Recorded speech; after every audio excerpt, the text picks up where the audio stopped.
ఈ రోజుల్లో sleeping pills చాలా ఎక్కువ అమ్ముడుపోతా ఉన్నాయంట షాప్స్లో, తర్వాత ఆన్లైన్లో కూడా.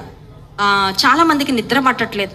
నిద్ర పట్టనప్పుడు కొంతమంది పడక మీద ఏం చేస్తూ ఉంటారంటే ఇటు అటు దొల్లుతూ ఉంటారు.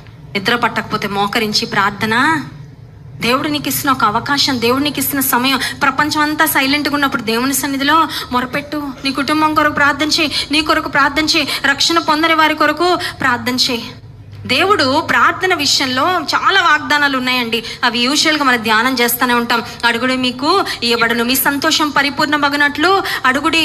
ఇవన్నీ కూడా వాగ్దానాలు మనం ధ్యానం చేస్తూ ఉంటాం. కానీ 2వ కీర్తన 8వ వచనంలో నన్ను అడుగు అంటూ ఏం అడగాలో కూడా చెప్తున్నాడు. ఏం అడగాలంటే జనములను నీకు, pray for the nations, pray for the people, రక్షణ పొందని జనముల కొరకు ప్రార్థన. ఆఫ్రికా వెళ్ళి ఆఫ్రికా జనాల కోసం ప్రార్థన చేయక్కర్లేదండి. ఇక్కడ కూర్చొని కూడా ఆఫ్రికాలో చీకటి ఖండంలో ఇంకా నీ రక్షణ వెలుగు లేకుండా పాపపు చీకట్లు చాలా మంది మగ్గుతున్నారయ్యా, వారందరిని రక్షణలోకి ఇక్కడ ఉండి కూడా ప్రార్థన చేయొచ్చు. దేవుడు నన్ను అడుగు అని చెప్తూ జనములను నీకు, ఆయన చిత్తాన్ని, ఇది నా చిత్తం మీరు ప్రార్థన చేయండి అని దేవుడు చెప్తున్నాడండి.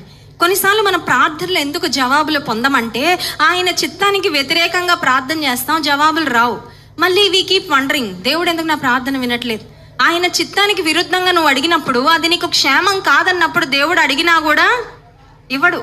ఒక బ్యూటిఫుల్ ప్రేయర్ ఏంటంటే, నీ చిత్తాన్ని అడగడం నాకు నేర్పించయ్యా.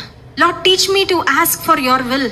నీ చిత్తానుసారమైన ప్రార్థన చేయడం నాకు నేర్పించు ప్రభా. నీ చిత్తానికి విరుద్ధమైన ప్రార్థన చేసి నేను నష్టపోకూడదయ్యా. కొంతమంది దేవుని చిత్తానికి విరుద్ధమైన ప్రార్థనలు చేసి నష్టపోతూ ఉంటారు, కష్టాన్ని ఇబ్బందులు కొని తెచ్చుకుంటూ ఉంటారు. ఈ రోజుల్లో స్లీపింగ్ పిల్స్ చాలా ఎక్కువ అమ్ముడుపోతూ ఉన్నాయంట షాప్స్లో, తర్వాత ఆన్లైన్లో కూడా.